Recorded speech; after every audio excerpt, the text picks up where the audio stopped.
بھائی نے پوچھا ہے کہ کیا روزے کو اذان کے ساتھ افطار کیا جائے گا یا کہ غروب آفتاب کے وقت اس کو افطار کیا جائے گا؟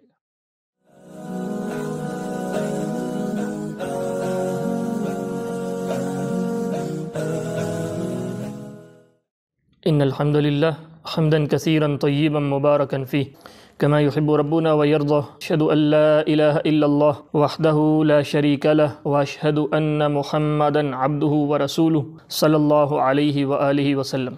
قال الله تعالى: يا أيها الذين آمنوا كتب عليكم الصيام كما كتب على الذين من قبلكم لعلكم تتقون. وقال تعالى: ثم أتموا الصيام إلى الليل. رمضان کے اندر بھی اور غیر رمضان بھی روزہ داروں کے ہاں اکثر یہ غلطی دیکھنے کو ملی ہے کہ غروب آفتاب ہو چکا ہوتا ہے، افطاری سامنے دسترخوان پر سجی ہوتی ہے، لیکن پھر بھی اذان کا انتظار کیا جا رہا ہوتا ہے کہ کب مسجد سے اللہ اکبر کی صدا بلند ہوگی تو ہم افطار کریں گے.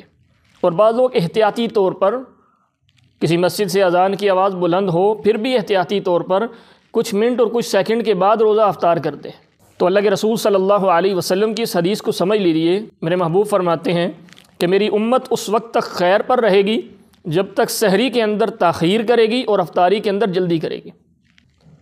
پھر رسول اللہ صلی اللہ علیہ وسلم نے فرمایا کہ جب سورج غروب ہو جائے تو یہ روزہ دار کے افطار کا وقت ہو گیا ہے. صحیح بخاری مسلم کے اندر ہے، جب سورج غروب ہو جائے، سورج کی ٹکیا غائب ہو جائے تو پھر روزہ دار کو چاہیے وہ روزہ افطار کر لے. اور قرآن میں اس کی واضح دلیل موجود ہے. سورہ بقرہ 187 اللہ احکم الحاکمین فرماتے ہیں: ثم اتموا الصیام الی اللیل. پھر تم روزے کو مکمل کرو رات تک، یعنی رات کی ابتدا تک. اور رات کی ابتدا غروب آفتاب سے ہوتی ہے. جو ہی غروب آفتاب ہو ساتھ ہی تم روزہ افطار کر لو.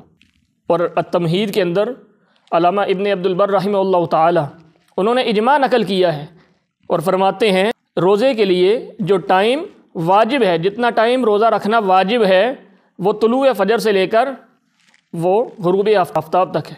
یعنی روزہ آپ شروع کرتے ہیں سحری کھا کر، تو جب غروب آفتاب ہو، سورج غائب ہو جائے، سورج کی ٹکیا نظر نہ آئے تو آپ روزے کو افطار کر لیں. روزے کا تعلق اذان کے ساتھ نہیں ہے کہ اذان ہوگی. اگر اذان کے ساتھ ہوتا تو وہ شخص جو مؤذن ہے، جو اذان دیتا ہے، وہ بھی تو اذان سے پہلے کھجور کھاتا ہے، وہ بھی تو پہلے افطار کرتا ہے، پھر اس کے بعد اذان دیتا ہے. پھر اس کے روزے کا کیا بنے گا؟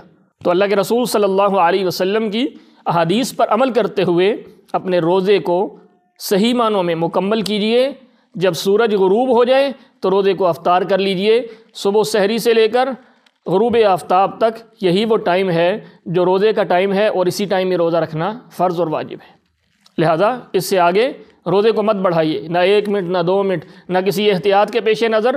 اکثر مساجد کے اندر سائرن بجنا شروع ہو جاتا ہے، یا اکثر مساجد کے اندر اذان ہوتی ہے تو پھر روزہ افطار کیا جاتا ہے. تو روزے کا تعلق اذان کے ساتھ قطعاً نہیں ہے. اپنے دل و دماغ کے اندر اس بات کو راسخ کر لیجئے کہ روزے کا تعلق غروب آفتاب کے ساتھ ہے.